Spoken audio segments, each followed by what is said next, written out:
उत्तर प्रदेश के कोने कोने से आए हुए पार्टी के सभी छोटे बड़े पदाधिकारी, जनप्रतिनिधि, नेता एवं कार्यकर्तागण, जैसा कि आप लोगों को ये विदित है कि आज बहुजन समाज पार्टी के जन्मदाता एवं संस्थापक मान्यवर श्री कांशीराम जी की 19वीं पुण्यतिथि है और आज के ही दिन उनका लंबी बीमारी के कारण देहांत हुआ था, जो अब हमारे बीच में नहीं रहे हैं। लेकिन बहुजन समाज के हित में इनका समर्पित रहा संपूर्ण जीवन हमारे लिए हमेशा यादगार व अमर रहेगा। ऐसे महान व्यक्तित्व को आज मेरे साथ साथ आप लोग भी अपार संख्या में, अर्थात लाखों लाखों की संख्या में यहाँ यूपी की राजधानी लखनऊ में बीएसपी की रही सरकार द्वारा इनके सम्मान में निर्मित किए गए भव्य व अति विशाल मान्यवर श्री कांशीराम जी स्मारक स्थल पर इनको अपने श्रद्धा सुमन अर्पित करने के लिए पहुँचे हैं। हालांकि आप लोगों को ये भी मालूम है कि इनके सम्मान में बनाए गए इस स्थल के कुछ हिस्सों की समय से मरम्मत नहीं होने की वजह से आप लोग भी पिछले कुछ समय से यहाँ इनकी प्रतिमा पर अपने पुष्प अर्पित नहीं कर पा रहे थे। लेकिन अब यहाँ मरम्मत का अधिकांश कार्य पूरा हो जाने के बाद इस बार मेरे साथ साथ आप लोग भी भीड़ के मामले में अपना पिछला खुद का सभी रिकॉर्ड तोड़ते हुए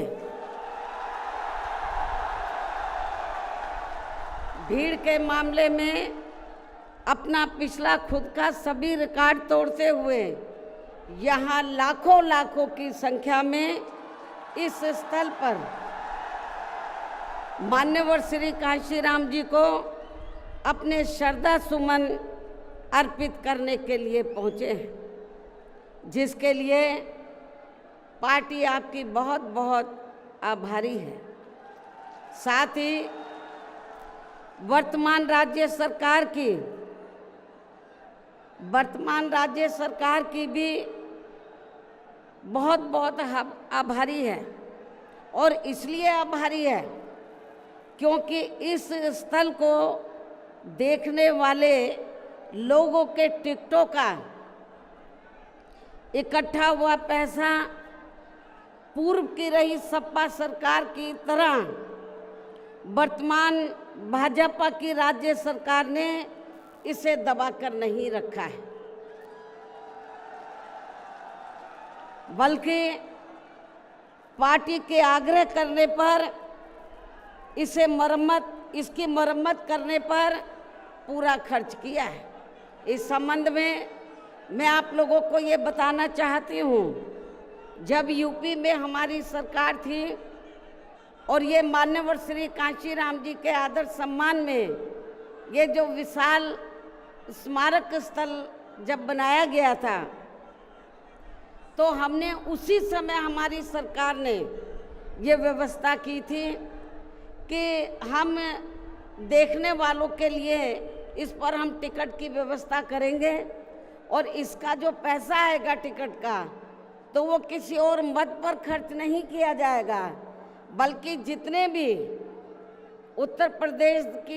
प्रदेश की राजधानी लखनऊ में जो स्मारक बने हैं, पार्क बने हैं, तो उनके रख रखाव पर खर्च किया जाएगा। तो ये हमने व्यवस्था की थी। लेकिन दुख की बात ये है कि जब वर्तमान भाजपा की सरकार से पहले यहाँ सपा की सरकार थी, तो सपा की सरकार ने उस टिकट के पैसे को दबा कर रखा, एक पैसा खर्च नहीं किया इनके रख रखाव पर, और हालत बड़ी जर्जर हो गई थी स्थलों की। यही नहीं, और भी स्थल थे, पार्क थे, उनकी हालत बड़ी खराब हो गई थी। तो तब मैंने उत्तर प्रदेश के मुख्यमंत्री जी को ये कहा, लिखित चिट्ठी के जरिए उनसे रिक्वेस्ट किया कि हम आपसे ये नहीं कहते कि दूसरे मत का पैसा आप इनके रख रखाव पर लगाओ, तो जो देखने वालों का टिकटों का पैसा काफ़ी बड़ी तादाद में इकट्ठा हो गया है गवर्नमेंट के पास, उस पैसे को इनके रख रखाव पर लगाया जाए। तो उत्तर प्रदेश की वर्तमान भाजपा की सरकार ने इस मामले को दिखवाया पूरा, और उसके बाद उन्होंने हमें कमिट किया, प्रॉमिस किया कि हम जो भी पैसा टिकटों को आया है हम दूसरे मत पे नहीं लगाएंगे, बल्कि इन स्थलों के रख रखाव पर लगाएंगे। उन्होंने ये लगाया, इसलिए हमारी पार्टी उनकी आभारी है। लेकिन वहीं दूसरी तरफ समाजवादी पार्टी कि जब यूपी में सरकार थी और ये स्थल बन चुके थे, तो उन्होंने इनके रख रखाव पर कोई पैसा खर्च नहीं किया, टिकटों का पैसा दबा कर रख लिया। लेकिन जब अब वो सत्ता से बाहर है समाजवादी पार्टी, तो अभी 2-3 दिन पहले वो मीडिया में खबर छपवा रहे थे कि हम मान्यवर श्री कांशीराम जी के सम्मान में संगोष्ठी करेंगे। लेकिन जब वो सरकार में रहते हैं तो ना उन्हें पीडीए याद आता है और ना मान्यवर श्री कांशीराम जी की जयंती और ना ही पुण्यतिथि उनको याद आती है सरकार में रहकर। लेकिन जब वो सत्ता से बाहर हो जाते हैं तो समाजवादी पार्टी को फिर याद आता है कि हमें संगोष्ठी करनी चाहिए। मैं सपा मुखिया अखिलेश यादव से मैं ये पूछना चाहती हूँ, यदि मान्यवर श्री कांशीराम जी के प्रति आपका इतना ही आदर सम्मान था, तो जब यूपी में मेरी सरकार थी तो मेरी सरकार ने अलीगढ़ मंडल में कासगंज के नाम से अलग से जिला बनाया, उस जिले का नाम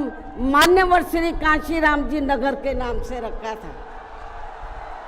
लेकिन जैसे ही समाजवादी पार्टी पावर में आई, उन्होंने नाम बदल दिया। मान्यवर श्री कांशीराम जी के नाम पर हमने कॉलेज, यूनिवर्सिटी, अनेकों संस्थानों के नाम रखे, अनेकों संस्थानों के नाम रखे, जनहित की योजनाएं शुरू की। सारी के सारी अधिकांश जो बड़ी बड़ी योजनाएं थी वो सभी के सभी इन्होंने बंद कर दी समाजवादी पार्टी की सरकार ने। ये इनका दोगला या दोहरा चरित्र नहीं है तो क्या है? जब ये सत्ता में रहते हैं ना इनको पीडीए याद आता है और ना पीडीए के जो संत गुरु और महापुरुष है वो भी याद नहीं आते हैं। जब ये सत्ता से बाहर हो जाते हैं तब इनको हमारे संत गुरु और महापुरुष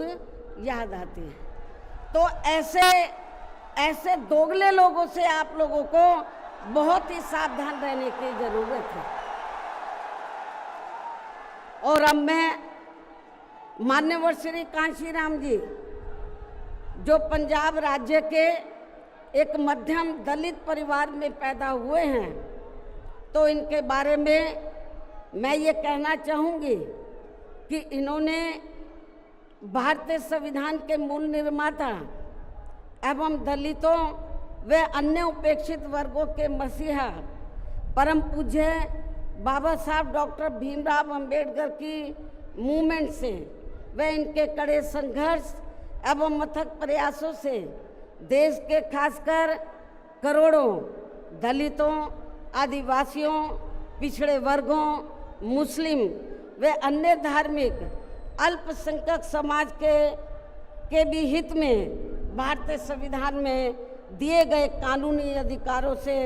प्रेरित होकर तथा उनके बताए हुए रास्तों पर चलकर फिर अपनी पूरी जिंदगी इनके अधूरे रहे कारवां को मंजिल तक पहुंचाने के लिए समर्पित की है। और इसके लिए उन्होंने यानी कि मान्यवर श्री कांशीराम जी ने अपने माँ बाप, भाई बहन, रिश्ते नाते व सरकारी नौकरी आदि सभी त्याग कर बाबा साहब डॉक्टर भीमराव अंबेडकर जी के उस अधूरे रहे कारवां को पूरा करने के लिए लगा दी है, जो बाबा साहब ने यहाँ देश के करोड़ों दलितों एवं अन्य उपेक्षित वर्गों के लोगों को ये कही थी कि मैंने, बाबा साहब ने क्या कहा था कि मैंने अपने कड़े संघर्ष एवं अथक प्रयासों से इन वर्गों के लोगों को भारतीय संविधान में इन्हें स्वाभिमान के साथ जिंदगी व्यतीत करने व खुद अपने पैरों पर खड़े होने के लिए कानूनी अधिकार तो जरूर दिला दिए हैं, लेकिन उनका सही से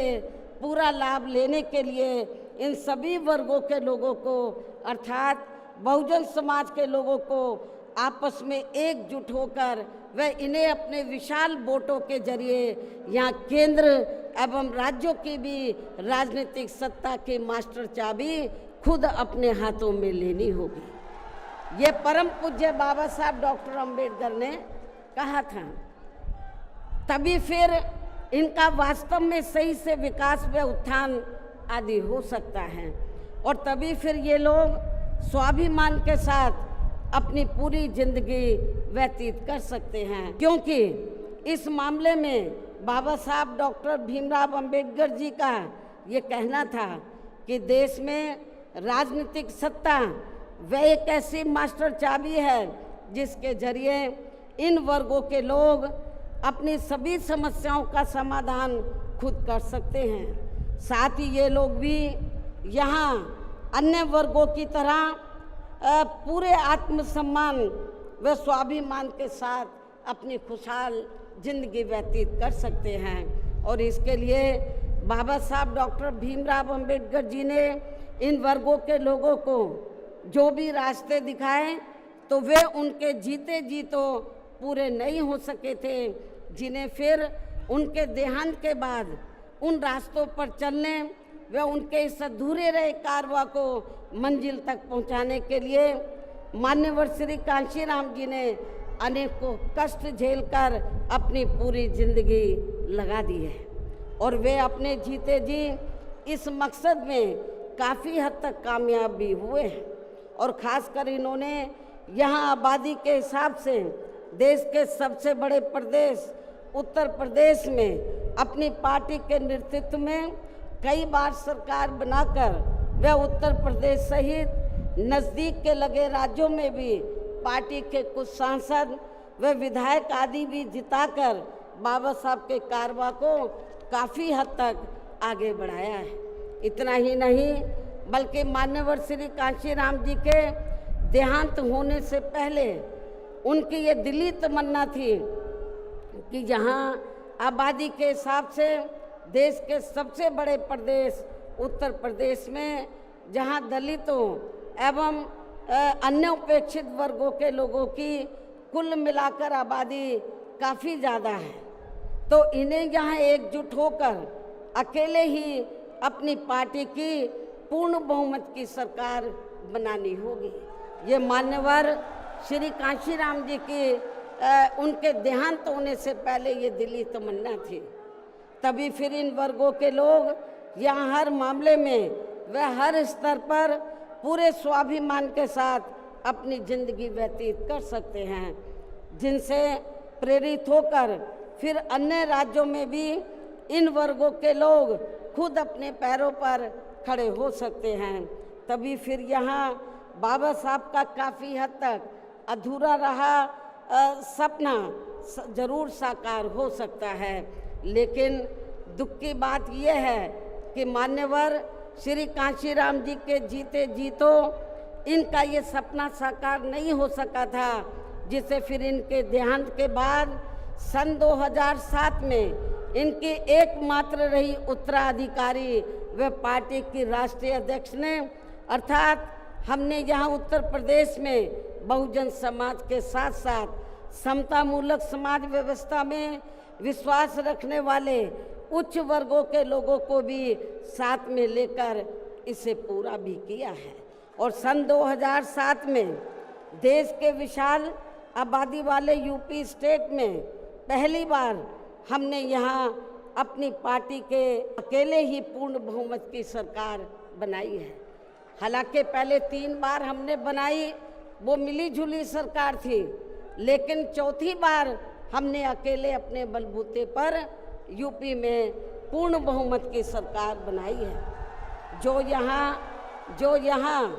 खासकर कांग्रेस, बीजेपी, सपा व अन्य जातिवादी पार्टियों को कतई भी अच्छा नहीं लगा है, जबकि इससे पहले केंद्र की रही भाजपा सरकार ने सत्ता का दुरुपयोग करके मेरे ऊपर व मेरे माँ बाप, भाई बहन एवं अन्य रिश्ते नातों आदि के ऊपर भी अनेकों गलत एवं फर्जी केस दर्ज करा के हम सभी को जबरदस्ती इनकम टैक्स व सीबीआई आदि के जंजाल में फंसाकर हमारी छवि को धूमिल करने का हर संभव पूरा प्रयास किया है। इसके साथ साथ आगे चलकर इन सब मामलों में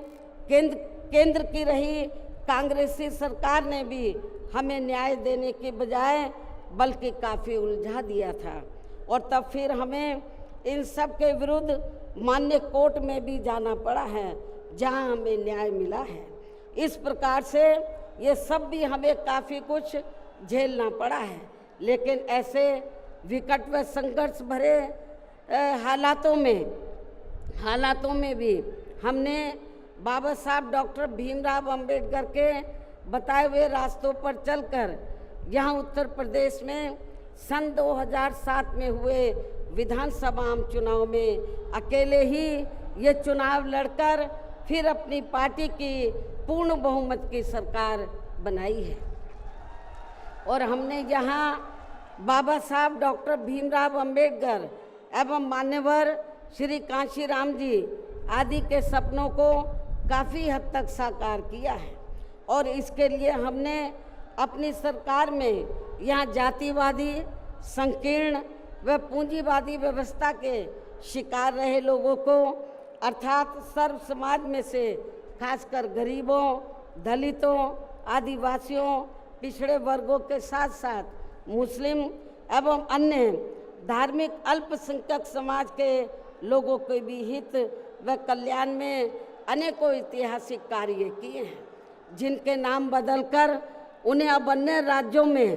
विभिन्न पार्टियों की सरकारें भुना रही हैं, जबकि इसका वास्तव में असली श्रेय बीएसपी को ही जाता है। साथ ही हमारी पार्टी की रही सरकार ने दलितों एवं अन्य उपेक्षित वर्गों के लोगों के हितों का सभी मामलों में पूरा ध्यान रखा है। खासकर आरक्षण का तो इन्हें पूरा लाभ दिया है। इतना ही नहीं, बल्कि हमने यह अपनी सरकार में सर्व समाज में से गरीबों, मजदूरों, बेरोजगारों, किसानों, वकीलों, कर्मचारियों, व्यापारियों एवं अन्य मेहनतकश लोगों के साथ साथ यहाँ छात्रों, युवाओं, महिलाओं व बुजुर्गों आदि के भी हितों में काफ़ी महत्वपूर्ण कार्य किए हैं, जिनसे इन्हें काफ़ी ज़्यादा लाभ पहुंचा है। इनके साथ साथ हमारी पार्टी की रही सरकार ने प्रदेश में अपराध नियंत्रण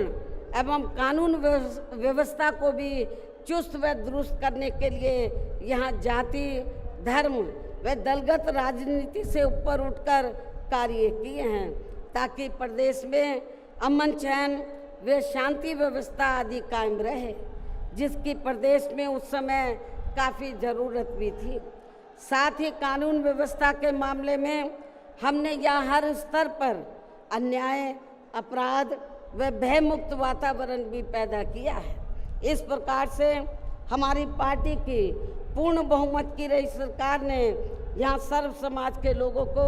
हर मामले में व हर स्तर पर सर्वजन हिताय व सर्वजन सुखाय की नीतियों पर आधारित ही यहाँ काफ़ी बेहतरीन सरकार दी है, जिसे प्रदेश की जनता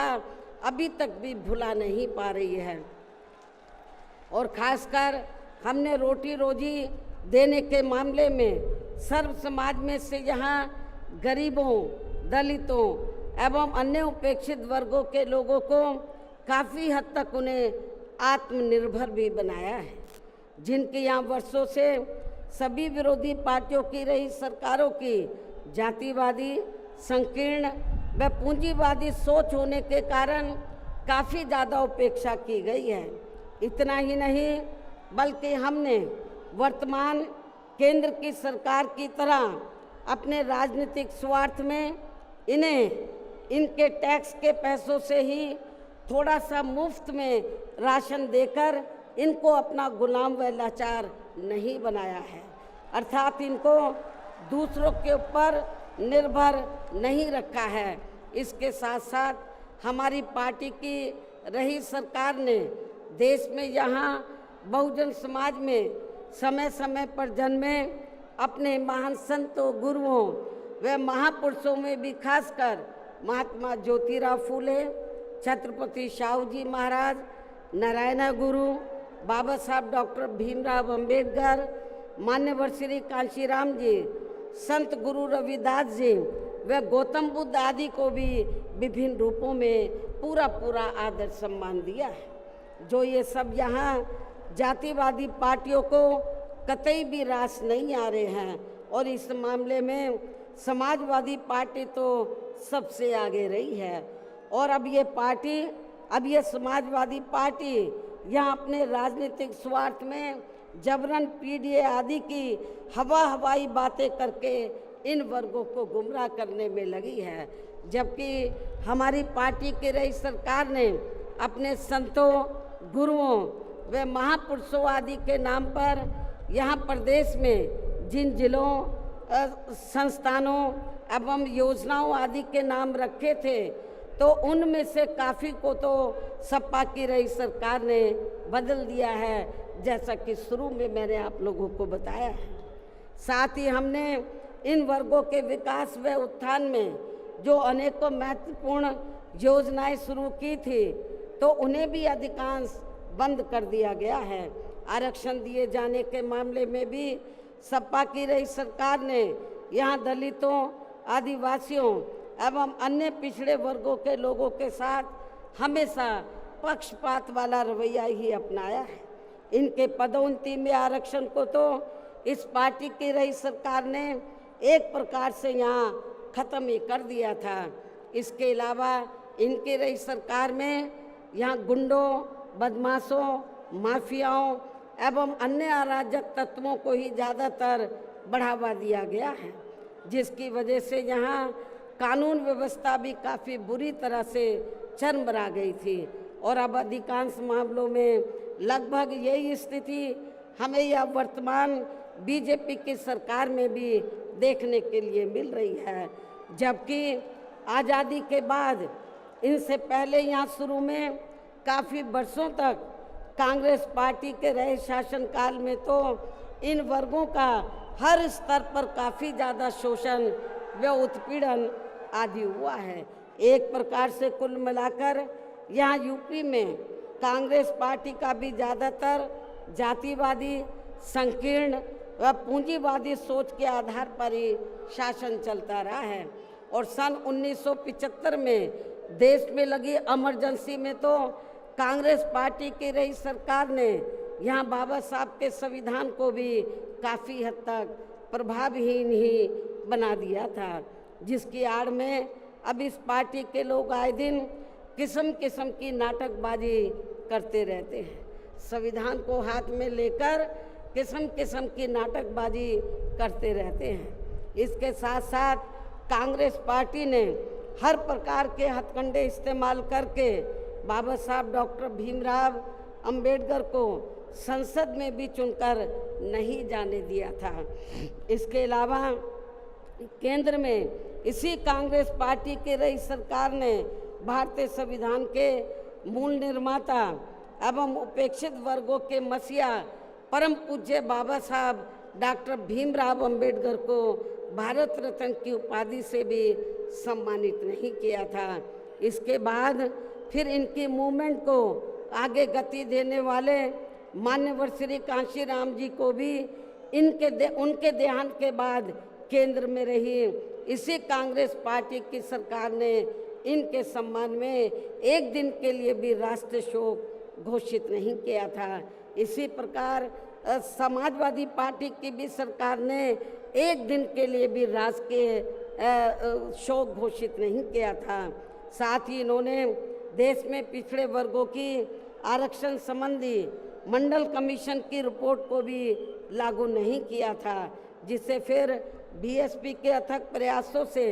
श्री बीपी सिंह जी की रही सरकार में ही लागू किया गया था। इसके साथ साथ उसी समय ही बाबा साहब डॉक्टर भीमराव अंबेडकर जी को भी भारत रत्न की उपाधि से सम्मानित किया गया था। इसी प्रकार अब बीजेपी व अन्य जातिवादी पार्टियों के भी शासनकाल में इन वर्गों का शोषण व उत्पीड़न आदि होना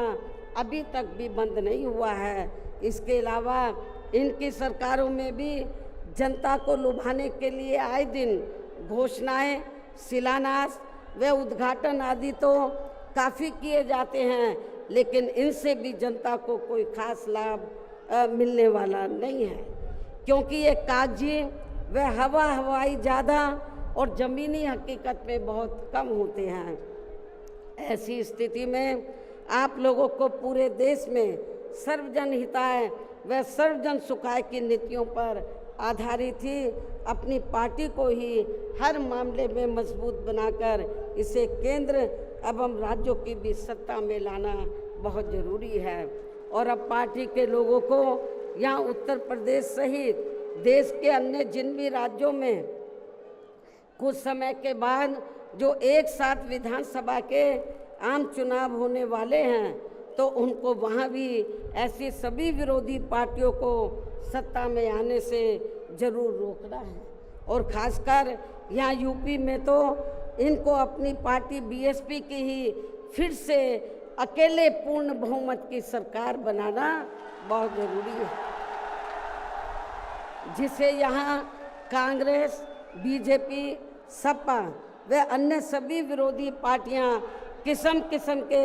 षड्यंत्र व हथकंडे आदि इस्तेमाल करके इसे रोकने का हर संभव पूरा प्रयास करेगी। और इस संदर्भ में वैसे आप लोगों को ये मालूम है कि सन 2007 में यूपी में बीएसपी की ही अकेले ही पूर्ण बहुमत की सरकार बनने के बाद फिर बीएसपी की सर्वजन हिताय व सर्वजन सुखाय की रही कार्यशैली से पूरे देश में बीएसपी के बढ़ते हुए प्रभाव को देखकर फिर यहाँ सभी जातिवादी, संकीर्ण व पूंजीवादी पार्टियों ने अंदर आपस में एकजुट होकर अपनी पार्टी को यहाँ सत्ता में वापस नहीं आने दिया है। साथ ही देश के अन्य राज्यों में भी अपनी पार्टी को आगे नहीं बढ़ने दिया है, क्योंकि बीएसपी के यहाँ अकेले ही सत्ता में आने पर यहाँ यूपी में सन 2007 में बीएसपी के यहाँ अकेले ही सत्ता में आने पर इनको ये डर था, सभी जो जातिवादी पार्टियां हैं इनको ये डर था कि यदि बीएसपी को आगे बढ़ने से नहीं रोका गया तो फिर ये पार्टी केंद्र की सत्ता तक भी जरूर पहुंच सकती है, जिससे घबराकर फिर बीएसपी को पुनः या सत्ता में आने से वह पूरे देश में भी आगे बढ़ने से रोकने के लिए फिर हुआ ये कि इसके बाद फिर खासकर यूपी में जो भी विधानसभा व अन्य राज्यों में भी विधानसभा व देश में लोकसभा के आम चुनाव हुए हैं, तो उन सभी चुनावों में यहाँ कांग्रेस, बीजेपी, सपा व अन्य सभी विरोधी पार्टियों ने अपनी खासकर जातिवादी मानसिकता के तहत चलकर वे अंदर अंदर आपस में एकजुट होकर तथा किस्म किस्म के हथकंडे इस्तेमाल करके फिर बीएसपी को इन्होंने कामयाब नहीं होने दिया। सारी जातिवादी पार्टियां अंदर अंदर एक हो गई थी। एक होकर इन्होंने जहाँ जहाँ बीएसपी जीत रही थी तो वहाँ इनको हराया। जो विरोधियों के कैंडिडेट जीत रहे थे उनको इन्होंने अपना वोट ट्रांसफ़र कराया। इसके साथ ही फिर बाकी रही सही कमी ईवीएम में की गई धांधली के जरिए पूरी कर दी गई, जबकि वर्तमान हालातों में ईवीएम के काफ़ी विरोध के चलते ये ईवीएम वाला सिस्टम कभी भी ख़त्म किया जा सकता है। अब ईवीएम का विरोध बहुत हो रहा है और फिर पुनः यहाँ बैलेट पेपर वाला सिस्टम लागू हो सकता है, इसकी भी काफ़ी संभावना है। ऐसे में अब हर स्तर पर हमेशा अपनी पार्टी को मजबूत बनाते रहना बहुत ज़रूरी है। इसके साथ ही सावधानी के तौर पर यहाँ मैं ये भी कहना चाहूँगी कि अब तो पूरे देश में विरोधी पार्टियों ने बीएसपी को कमज़ोर करने के लिए एक और षड्यंत्र ये रचा है कि अब विरोधी पार्टियों ने बीएसपी के विशेषकर दलित बेस वोट को बांटने के लिए इसी समाज में से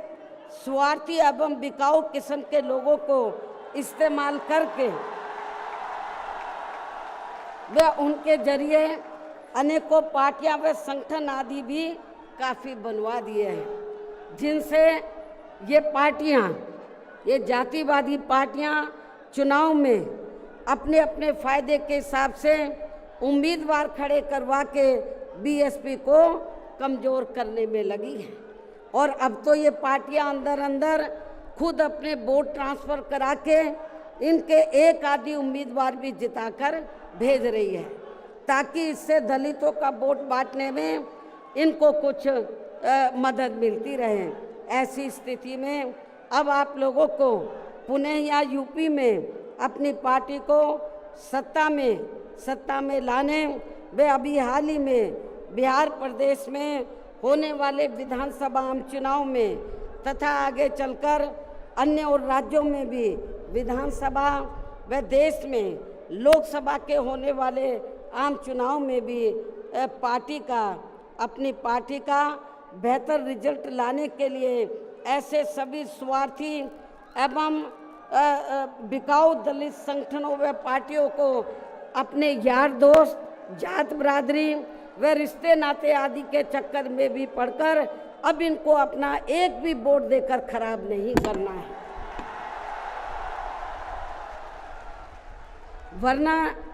फिर इसका पूरा लाभ यहाँ विरोधी पार्टियों को ही मिलता रहेगा। जिसे भी खास ध्यान में रखकर अब हर छोटे बड़े चुनाव में आप लोगों को अपना एक भी वोट ऐसे सभी स्वार्थी एवं बिकाऊ पार्टियों एवं संगठनों आदि को नहीं देना है, बल्कि अपनी एकमात्र हितैषी पार्टी बीएसपी को ही देना है, ताकि बीएसपी फिर से अपना बेहतर रिजल्ट लाकर पुणे या यूपी की सत्ता में वापस हो सके तथा देश के अन्य सभी राज्यों में भी पार्टी पुणे आगे बढ़ सके। और इसके लिए विरोधी पार्टियों के ऐसे अनेकों और भी सभी हथकंडों से अपनी पार्टी के लोगों को जरूर सावधान रहना है। इसके अलावा पार्टी के लोगों को सचेत करने के उद्देश्य से यहाँ मैं ये भी कहना चाहूँगी कि पिछले कुछ समय से दुनिया के अनेकों देश किसी न किसी मुद्दे को लेकर हुए बवाल व हिंसा आदि से काफ़ी ग्रसित रहे हैं और ये सिलसिला अभी भी जारी है। लेकिन अपने भारत देश को भी जैसे इसका कुछ नज़ला लगना शुरू ही हुआ था तो उसे फिर तुरंत में ही केंद्र व संबंधित राज्य सरकारों ने सख्ती से निपटा है, जिससे केंद्र व सभी राज्य सरकारों को आगे भी काफ़ी सतर्क रहना होगा। इतना ही नहीं बल्कि देश में आम जनहित के मुद्दों पर आवाज़ उठाने की बजाय जो पिछले कुछ समय से यहाँ स्वार्थी व शरारती तत्व एक दूसरे के देवी देवता, खुदा व धर्म आदि को लेकर तथा इन पर आए दिन नए नए मुद्दों को निकालकर देश में बवाल व हिंसा आदि पैदा करने की कोशिश में लगे रहते हैं और फिर इनकी आड़ में राजनीति करते हैं। ये भी देश हित में ठीक नहीं है, जबकि इन सब मामलों में सभी को भारतीय संविधान के मुताबिक चलना चाहिए। साथ ही सभी धर्मों का पूरा आदर सम्मान भी करना चाहिए और इनके सदियों से चले आ रहे धार्मिक नियम, मान्यताएं व परंपराएं आदि में भी किसी को दखल देना उचित नहीं है और ना ही इनकी आड़ में आई लव आदि की कोई राजनीति नहीं करनी चाहिए। इसके अलावा जहाँ तक पिछले दिनों जम्मू कश्मीर के पर्यटक स्थल पहलगांव में हुई आतंकी घटना का सवाल है, जिसमें काफ़ी महिलाओं के सिंदूर उजड़ गए थे, तो ये अत्यंत ही दुखद व चिंता की बात है। हालांकि इस घटना को होने से रोका जा सकता था, बशर्ते यदि उस समय सरकार द्वारा इस पर्यटक स्थल पर सुरक्षा का उचित प्रबंध किया होता, जो नहीं किया गया था। साथ ही हमारी विदेश नीति भी हमेशा देश व जनहित में ही होनी चाहिए और इस मामले में अभी हाल ही में अमेरिका द्वारा लगाए गए भारी टैरिफ से भी केंद्र सरकार को काफ़ी सचेत रहने की ज़रूरत है और इसी परिप्रेक्ष्य में इन्होंने स्वदेशी उत्पाद को बढ़ावा देने पर जोर देकर जो देश को आत्मनिर्भर बनाने की बात कही है, तो ये हवाई ना होकर बल्कि ज़मीनी हकीकत में भी लोगों को होता हुआ नज़र आना चाहिए, जिसका फिर हमारी पार्टी भी ज़रूर स्वागत करेगी। और अब इन सब बातों को मद्देनज़र रखते हुए पूरे देश में अपनी पार्टी को हर स्तर पर मजबूत बनाना व इसे आगे बढ़ाना भी बहुत ज़रूरी है और ख़ासकर इस बार यूपी में बीएसपी की अकेले ही पूर्ण बहुमत की यहाँ सरकार ज़रूर बनाना है। और ये इसलिए भी बहुत ज़रूरी है क्योंकि बीएसपी के सत्ता से हटने के बाद जब से यहाँ सपा व बीजेपी की सरकार बनी है, तो तब से यहाँ पूर्व की रही कांग्रेसी सरकार की तरह ही इनकी भी सरकारों में सर्व समाज में से खासकर यहाँ गरीबों, दलितों एवं अन्य पिछड़े वर्गों के लोगों का सही से विकास व उत्थान आदि नहीं हो पा रहा है और अब इनमें गरीबी एवं बेरोजगारी आदि काफ़ी ज़्यादा बढ़ गई है। साथ ही इनके ऊपर हो रही जुल्म जाति आदि भी काफ़ी चरम सीमा पर पहुंच चुकी है। इनकी बहन बेटियां भी अधिकांश सुरक्षित नहीं रही है। इसके साथ ही इन वर्गों के लोगों को यहाँ आरक्षण का भी सही से पूरा लाभ नहीं मिल पा रहा है। हालांकि इस संबंध में आप लोगों को ये मालूम है कि इनके आरक्षण को लेकर अभी तक जितने भी मान्य कोर्ट के फैसले आए हैं, तो उनकी सभी जातिवादी पार्टियों की रही सरकारों ने सही से पैरवी नहीं की है, जिससे अब इनको आरक्षण का बहुत कम ही लाभ मिल पा रहा है। और इस मामले में यहाँ मैं ये भी कहना चाहूँगी कि बीएसपी के अथक प्रयासों से देश में एससी व एसटी वर्गों के सरकारी नौकरियों में पदोन्नति में आरक्षण को प्रभावी बनाने के लिए जब केंद्र की रही कांग्रेसी सरकार में संवैधानिक संशोधन विधेयक संसद में लाया गया था, तो तब उसे कांग्रेस पार्टी ने बीजेपी व अन्य आरक्षण विरोधी पार्टियों की अंदरूनी मिलीभगत से पास तक भी नहीं होने दिया था, जो अभी तक भी संसद में लटका पड़ा है। जबकि समाजवादी पार्टी के सांसदों ने तो इस बिल को ही संसद में फाड़ दिया था। इतनी ज़्यादा इस पार्टी को इनके पदोन्नति में आरक्षण दिए जाने को लेकर इस बिल से इनको ज़बरदस्त एलर्जी थी, नफरत थी। ऐसे में अब आप ही ये बताएं, क्या ऐसी स्थिति में कांग्रेस, बीजेपी व सपा आदि जैसी इन जातिवादी पार्टियों में यहाँ खासकर अपने दलितों एवं अन्य उपेक्षित वर्गों के लोगों का सही से विकास व उत्थान आदि हो सकता है? मैं समझती हूँ कतई भी संभव नहीं है। इसके अलावा इन्हीं की तरह यहाँ उत्तर प्रदेश सहित पूरे देश में मुस्लिम एवं अन्य धार्मिक अल्पसंख्यक समाज के लोगों का भी सही से विकास व उत्थान आदि होना तो बहुत दूर की बात रही, बल्कि अब तो इनका जान माल व मजहब आदि भी पूरे तौर से सुरक्षित नहीं रहा है। इनकी सच्चर कमेटी की रिपोर्ट भी दरकिनारी कर दी गई है। अपर कास्ट समाज में से गरीब लोगों की तथा विभिन्न क्षेत्रों में लगे लोगों की भी स्थिति हमें कोई खास अच्छी नज़र नहीं आ रही है। वैसे भी इन सब मामलों में केंद्र व राज्य सरकारों के भी अधिकांश कार्य सरकारी फाइलों में ही सिमट कर रह जाते हैं, ये भी छिपा नहीं है। कानून व्यवस्था भी यूपी सहित पूरे देश में कोई खास अच्छी नहीं है। हर प्रकार के अपराध भी काफ़ी बढ़ रहे हैं। ऐसे में ये विरोधी पार्टियां सत्ता में आने के लिए खासकर चुनाव के समय में अपने अपने चुनावी घोषणा पत्रों में जो किस्म किस्म के लुभावने वायदे करती हैं, तो उनको फिर ये पार्टियां सत्ता में आने के बाद 50% भी लागू नहीं करती हैं। साथ ही इनके गलत आर्थिक नीतियों की वजह से पूरे देश में गरीबी, बेरोजगारी व महंगाई आदि भी लगातार बढ़ती जा रही है, जिन पर पर्दा डालने के लिए अब ये पार्टियां आए दिन किस्म किस्म के हथकंडे इस्तेमाल करती रहती हैं। इतना ही नहीं, बल्कि अब तो सत्ता एवं विपक्ष अंदर अंदर मिलकर वे अपनी जातिवादी मानसिकता के तहत चलकर यहाँ बाबा साहब डॉक्टर भीमराव अंबेडकर द्वारा निर्मित किए गए इनके मानवतावादी व समतामूलक भारतीय संविधान को भी बदलकर इसे ये पुराने वाले जातिवादी ढांचे में ही परिवर्तित करना चाहते हैं, जिसके लिए इनके साधु संत भी आए दिन पैरवी करते रहते हैं, जिसे हमारी पार्टी बीएसपी कतई भी बदलने नहीं देगी, चाहे इसके लिए हमें कितना भी संघर्ष क्यों ना करना पड़े। तभी फिर यहाँ दलितों, आदिवासियों, पिछड़े वर्गों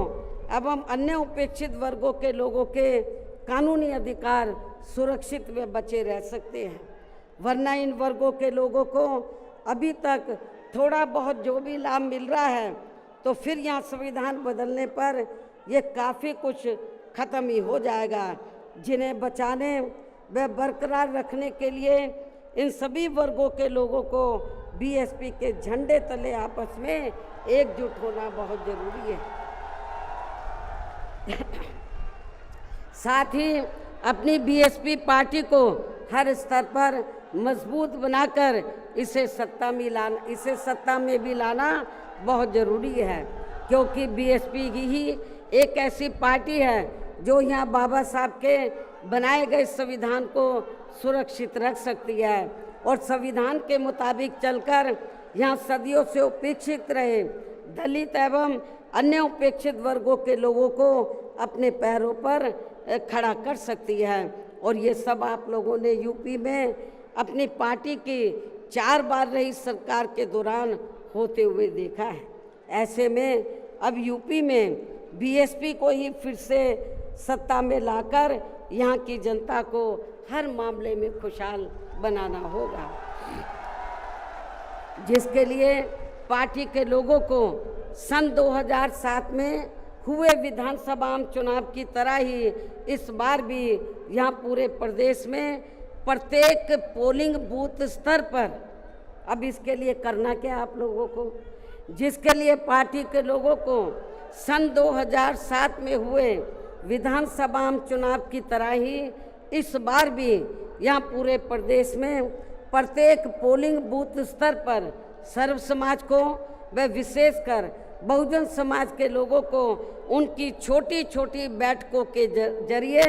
उन्हें बीएसपी की सर्वजन हिताय व सर्वजन सुखाय की नीतियों एवं सिद्धांतों आदि से जोड़ना है और इस दौरान इन्हें बीएसपी के बेहतरीन रहे शासनकाल की उपलब्धियों के बारे में बताना है। साथ ही उन्हें विरोधी पार्टियों के किस्म किस्म के हथकंडों से सावधान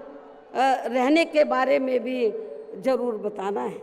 और आज जो भी बातें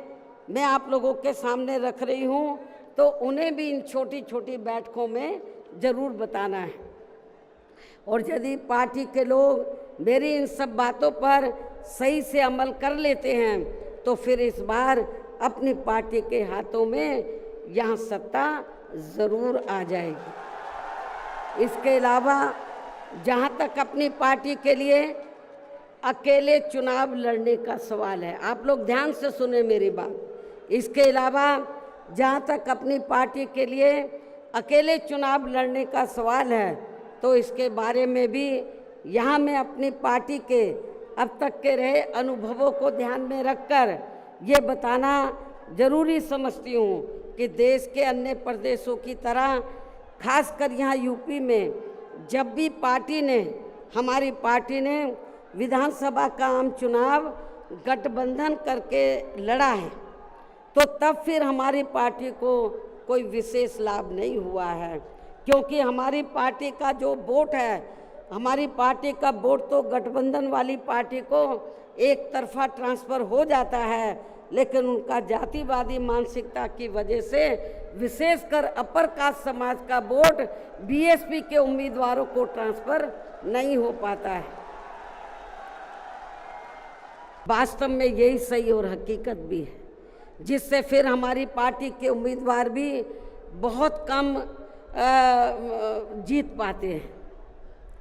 तथा पार्टी का वोट प्रतिशत भी काफ़ी कम हो जाता है। इसके साथ ही गठबंधन की सरकार बनने पर अपनी पार्टी के नेतृत्व में बनी ये सरकार समय से पहले ही गिर जाती है। जब हम गठबंधन करके चाहे चुनाव लड़ें, वोट प्रतिशत भी कम होता है, सरकार बनाए तो समय से पहले ही गिर जाती है। जैसे सन 1993 में बीएसपी ने सपा से गठबंधन करके यहाँ यूपी में विधानसभा का आम चुनाव लड़ा था तो पार्टी केवल 67 सीटें ही जीत पाई थी। उसके बाद फिर 1996 में पार्टी ने कांग्रेस पार्टी से गठबंधन करके यहाँ विधानसभा का आम चुनाव लड़ा था तो तब फिर पार्टी केवल 67 सीटें ही जीत पाई थी। पहले भी 67, उसके बाद में भी 67। और जब सन 2002 में पार्टी ने यूपी विधानसभा का आम चुनाव अकेले लड़ा था तो तब पार्टी लगभग 100 सीटें जीत गई थी सन 2002 में, जिसमें पार्टी के 2 जीते हुए आज़ाद उम्मीदवार भी शामिल हैं, जिनको किन्हीं कारणवश सिंबल समय से नहीं मिल पाया था। और फिर इससे पार्टी के लोगों का काफ़ी मनोबल भी बढ़ा था। लेकिन यहाँ खास ध्यान देने की बात यह है कि पार्टी इन तीनों बार गठबंधन की बनी सरकार में अपना कभी भी समय पूरा नहीं कर पाई।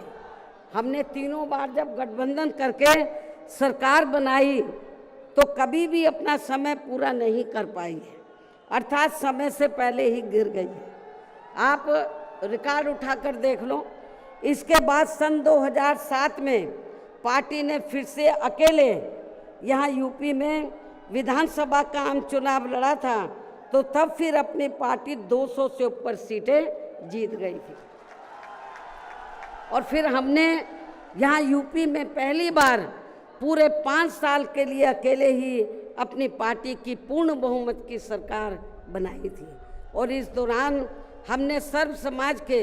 हित में काफ़ी ऐतिहासिक कार्य किए थे। ऐसे में पार्टी द्वारा गठबंधन करके चुनाव लड़ने से या फिर गठबंधन की सरकार बनाने से भी यहाँ सर्व समाज में से खासकर गरीबों एवं बहुजन समाज के लोगों का सही से विकास व उत्थान आदि नहीं हो सकता है। इसलिए इस बार यहाँ यूपी विधानसभा के होने वाले आम चुनाव में अब तक के रहे अनुभवों के मुताबिक हमारी पार्टी ने सन 2007 की तरह ही अकेले ये चुनाव लड़ने का फैसला लिया है। वैसे मुझे ये पूरा भरोसा है कि आज के कार्यक्रम में अपने खुद के पिछले सभी रिकॉर्ड तोड़ते हुए उम्मीद से कई गुना ज़्यादा लाखों की संख्या में आई ये अपार भीड़ इस बार यहाँ यूपी में होने वाले विधानसभा आम चुनाव में अपनी पार्टी को सत्ता में ज़रूर लाएगी। और इसके लिए अभी से ही पार्टी के लोगों को यहाँ विरोधी पार्टियों के पुराने व नए सभी षड्यंत्रों व हथकंडों आदि से सावधानी बरतते हुए अपनी पार्टी के जनाधार को बड़े पैमाने पर बढ़ाना है। साथ ही हर स्तर पर पार्टी को मजबूत भी बनाना है। विरोधियों की अफवाहों से भी पार्टी के लोगों को जरूर सचेत रखना है। और इस संबंध में इसका ताज़ा हथकंडा ये है कि इन्होंने आज के 9 अक्टूबर के कार्यक्रम के घोषित होते ही पिछले महीने से ये अफवाह फैलाना शुरू कर दिया था। मैं क्यों बोल रही हूँ अफवाहों से सावधान रहना है, क्योंकि इस संबंध में ताज़ा उदाहरण ये है कि इन्होंने आज के 9 अक्टूबर के कार्यक्रम के घोषित होते ही पिछले महीने से ये अफवाह फैलाना शुरू कर दिया था कि दूसरी पार्टियों के फलाना वरिष्ठ नेता बीएसपी में आ रहे हैं और वे बीएसपी प्रमुख से दिल्ली व लखनऊ में भी मिले हैं। लेकिन मुझे तो इसके बारे में अभी तक भी कोई जानकारी नहीं है। मिलना तो बहुत दूर की बात है और मैं कभी छिप के नहीं मिलती हूँ। जब मिलती हूँ तो खुले में मिलती हूँ मन। इतना ही नहीं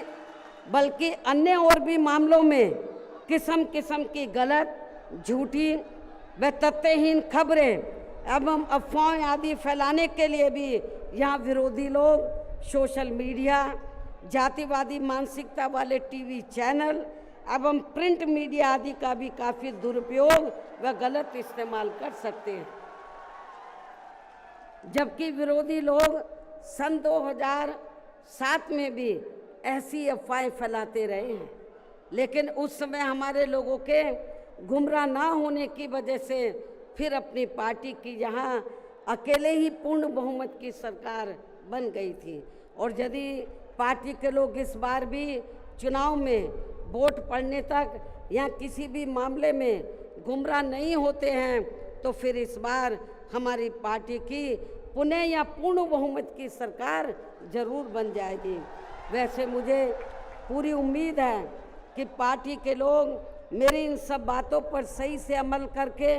इस बार अपनी पार्टी बीएसपी को ही अकेले यहाँ सत्ता में जरूर लाएंगे और अपनी बहन जी को 5वीं बार यूपी का मुख्यमंत्री भी जरूर बनाएंगे। और आपकी आज ये लाखों की तादाद में आई अपार भीड़ व उनका जोश व उत्साह भी इस बात के काफ़ी कुछ संकेत दे रहा है। जिनको यहाँ दूसरी पार्टियों की तरह ये जो लाखों की संख्या में लोग आए हैं तो इनको यहाँ दूसरी पार्टियों की तरह मजदूरी देकर दिहाड़ी पर नहीं लाया गया है, बल्कि ये लोग अपने खून पसीने की कमाई के पैसों से ही खुद चलकर आज के अपने 9 अक्टूबर के प्रोग्राम में मुझे सुनने के लिए आए, जिन्होंने भीड़ के मामले में आज अपने खुद के भी अपने पिछले सभी रिकॉर्ड तोड़ दिए हैं। और अब मैं यहाँ आप लोगों को ये भी विश्वास दिलाना चाहती हूँ, जब इस बार बीएसपी की पुनः यहाँ पूर्ण बहुमत की सरकार बन जाएगी तो तब फिर हमारी पार्टी की बनी ये सरकार यहाँ पिछली रही सपा सरकार ने व वर्तमान में चल रही बीजेपी की भी सरकार ने जो इन्होंने अपनी जातिवादी संकीर्ण व पूंजीवादी मानसिकता के तहत चलकर काफ़ी नए नए नियम व कानून आदि बना दिए हैं, तो उनकी जरूर समीक्षा की जाएगी। और इनमें से जो भी नियम व कानून आदि सर्वजन हिताय व सर्वजन सुखाय की नीतियों एवं सिद्धांतों आदि से जुड़े नहीं होंगे, तो उन्हें फिर सर्व समाज के हित में ज़रूर बदल दिया जाएगा। इसके साथ साथ बीएसपी की पूर्व की रही सरकार में खासकर दलित एवं अन्य उपेक्षित वर्गों के हितों के लिए लिए गए फैसलों को जो इनकी सरकारों ने काफ़ी बदल दिए हैं, तो उन्हें भी यहाँ फिर से पुरानी वाली स्थिति में ही लाया जाएगा, अर्थात उन्हें बहाल कर दिया जाएगा। इसके अलावा सपा व बीजेपी की सरकार ने भी प्रदेश व जनहित के विरुद्ध जाकर जो कुछ भी गलत फैसले ले लिए हैं, तो उनकी भी समीक्षा करके उन्हें सही स्थिति में लाया जाएगा। साथ ही मेरी पूर्व की रही सरकारों की तरह ही हर मामले में व हर स्तर पर यहाँ सर्व समाज के व विभिन्न क्षेत्रों में लगे लोगों के हितों का तथा बेहतर कानून व्यवस्था बनाने पर भी विशेष ध्यान रखा जाएगा। साथ ही सर्व समाज में से गरीब एवं बेरोजगार लोगों को, जिसमें पुरुष व महिलाएं आदि दोनों शामिल हैं, इनको रोटी रोजी के साधन देने के लिए विशेष बल दिया जाएगा, जोर दिया जाएगा। यहाँ यूपी के लोगों को रोटी रोजी के मामले में पलायन नहीं करना पड़ेगा, आपको अपने प्रदेश में ही रोटी रोजी के साधन दिए जाएंगे। और इन सब मामलों में सर्व समाज में से खासकर गरीबों, दलितों, आदिवासियों, पिछड़े वर्गों, मुस्लिम एवं अन्य धार्मिक अल्पसंख्यक समाज के लोगों का हर मामले में प्राथमिकता के आधार पर पूरा ध्यान रखा जाएगा। और इन सब कार्यों के लिए इस बार पुनः यहाँ अपनी पार्टी की पूर्ण बहुमत की सरकार बनाना बहुत ज़रूरी है, जिसकी पूरी उम्मीद भी है। इन्हीं ज़रूरी बातों के साथ ही अब मैं ये भी कहना चाहूँगी कि अपनी पार्टी को हर स्तर पर मजबूती देकर उसे बरकरार बनाए रखने के लिए जिस प्रकार से पार्टी के लोगों ने माननीय श्री कांशीराम जी के देहांत होने के बाद भी पार्टी की हर परिस्थिति में हमेशा मेरा साथ दिया है और अभी भी दे रहे हैं, तो ये मेरे व पार्टी के लिए बहुत ही गर्व की बात है। और अब तो पार्टी के राष्ट्रीय संयोजक श्री आकाश आनंद भी बीएसपी की मूवमेंट से काफ़ी हद तक जुड़ चुके हैं, जो ये भी पार्टी के लिए अच्छे शुभ संकेत हैं। और अब ये यानी कि आकाश आनंद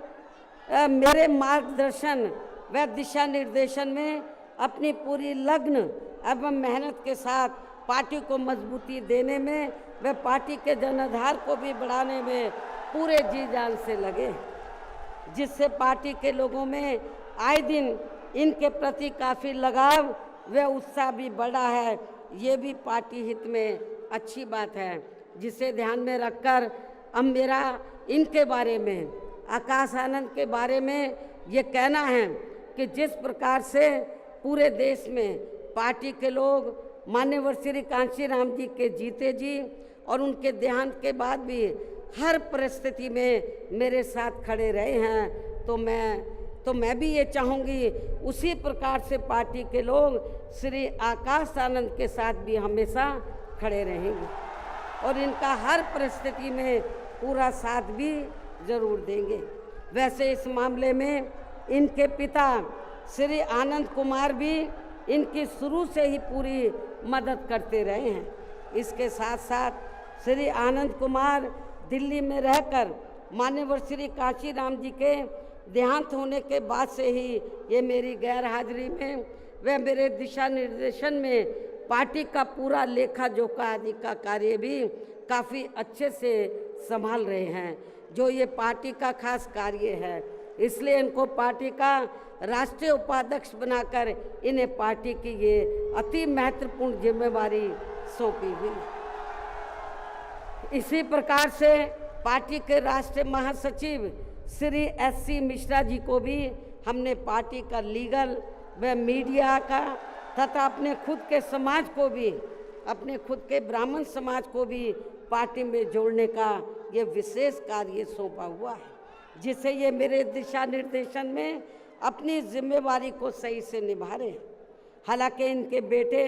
श्री कपिल मिश्रा ने भी आज के कार्यक्रम में यह फ्री मेडिकल मदद देने की भी व्यवस्था की है, जो इनका ये कार्य पार्टी के प्रति इनके सेवा भाव को भी काफ़ी कुछ दर्शाता है। पार्टी के हमारे विधायक श्री उमा शंकर सिंह जी भी पार्टी व मूवमेंट के हित में हमेशा मददगार व सक्रिय रहते हैं तथा इनको भी अपने खुद के समाज को पार्टी में जोड़ने की एक खास जिम्मेवारी सौंपी हुई है, जिससे ये पूरी ईमानदारी व निष्ठा से निभा रहे हैं। यूपी BSP प्रदेश अध्यक्ष श्री विश्वनाथ पाल भी पार्टी संगठन का कार्य देखने व पिछड़े वर्गों को जोड़ने के साथ साथ ये पूरे प्रदेश में जहाँ जहाँ भी बहुजन समाज के लोगों पर जुर्म जाति आदि होती है, तो वहाँ ये मेरे दिशा निर्देशन में जाकर उन्हें न्याय दिलवाने का भी पूरा प्रयास करते हैं। ये इनका पार्टी हित में अभी तक काफ़ी सराहनीय कार्य चल रहा है। इसके अलावा आज के कार्यक्रम की सही व्यवस्था करने में लखनऊ जिला व मंडल यूनिट ने भी अपनी अहम भूमिका निभाई है। श्री जमील अख्तर प्रदेश कार्यालय से जुड़े लोगों ने भी आज के इस कार्यक्रम को सफल बनवाने में कोई कमी नहीं छोड़ी है और ये सभी लोग भी बधाई के पात्र हैं। साथ ही प्रदेश के सभी छोटे बड़े पदाधिकारियों एवं कार्यकर्ताओं आदि की भी कड़ी मेहनत, मेन कमाल आप लोगों का है, जिनको अब मेन कमाल आप लोगों का है। साथ ही प्रदेश के सभी छोटे बड़े पदाधिकारियों एवं कार्यकर्ताओं आदि की भी कड़ी मेहनत व उनके अथक प्रयासों से आज मान्यवर श्री कांशीराम जी की पुण्यतिथि के कार्यक्रम में पूरे उत्तर प्रदेश के कोने कोने से लाखों की संख्या में पार्टी के जो लोग इनको अपने श्रद्धा सुमन अर्पित करने तथा मुझे भी सुनने के लिए यहाँ आए हैं। साथ ही आपके पड़ोसी राज्य उत्तराखंड स्टेट से भी पार्टी के कुछ लोग आपके यहाँ इस कार्यक्रम से काफ़ी कुछ सीखने के लिए आए हुए हैं, तो उन सभी का भी मैं दिल से धन्यवाद अदा करती हूँ। हालांकि हमने कोई बाहर के लोगों को इधर नहीं बुलाया है, वो चोरी से अपने आप ही आ गए पूरे देश से और छिपकर कहीं बैठे हुए हैं कि बहन जी कहीं नाराज़ ना हो जाए। लेकिन मैं नाराज़ नहीं हो रही, आप लोगों ने आप आ भी गए हैं, आपका भी मैं थैंक्स अदा करती हूँ। लेकिन अब आप लोगों को अपने राज्यों में जाकर यहाँ जो कुछ मैंने बोला है उन सब बातों पर अमल करते हुए तो आप लोगों को पार्टी के जनाधार को आगे बढ़ाना है। तो जिन्होंने बहुत, क्योंकि जो भी लोग हैं तो बहुत कुछ यहाँ सीखने के लिए आए हैं। वो किस लिए आए हैं? वर्कर हैं थोड़े से बेचारे, थोड़े कि जब बहन जी हमारे स्टेट में आएगी तो हम लोग भी यूपी से पीछे नहीं रहेंगे, हम लोग भी बड़ा प्रोग्राम करके दिखाएंगे। तो जिन्होंने पूर्व की तरह ही यानी कि पूरे यूपी से जो बड़ी तादाद में लोग आए हैं, तो इनको मैंने जैसे आपको बताया दूसरी पार्टियों की तरह हम लोग दिहाड़ी पे नहीं लाए हैं, मजदूरी पे। ये लोग अपने खुद के पैसों से चलकर यहाँ लाखों की संख्या में पहुंचकर वे भीड़ लाने के मामले में भी अपने खुद के ही पिछले सभी रिकॉर्ड तोड़ते हुए इस बार मान्यवर श्री कांशीराम जी के पुण्यतिथि के कार्यक्रम को ऐतिहासिक व जबरदस्त कामयाब बनाया है। साथ ही देश के अन्य सभी राज्यों में भी आज मान्यवर श्री कांशीराम जी की पुण्यतिथि के विभिन्न स्तर पर किए गए कार्यक्रम भी काफ़ी कामयाब रहे हैं। उनकी भी पार्टी बहुत आभारी है। अंत में अब मैं पार्टी के लोगों को ये भी भरोसा दिलाना चाहती हूँ, इस बार यूपी में बीएसपी की 5वीं बार सरकार बनाने के लिए आप सभी लोगों के साथ साथ मैं भी हर स्तर पर अपनी पूरी ताकत लगा दूंगी, कोई कभी छोड़ूंगी नहीं। और इसके लिए इस बार मैं कोई कमी छोड़ूंगी नहीं, ये मेरा आज पार्टी के लोगों को वायदा भी है। और अब मैं पुनः अपनी तरफ से व उत्तर प्रदेश सहित पूरे देश में पार्टी के सभी लोगों की तरफ से भी माननीय श्री कांशीराम जी को आज उनकी 19वीं पुण्यतिथि के मौके पर पूरे तहे दिल से अपने श्रद्धा सुमन अर्पित करते हुए अपनी बात यहीं समाप्त करती हूँ। धन्यवाद। जय भीम व जय भारत।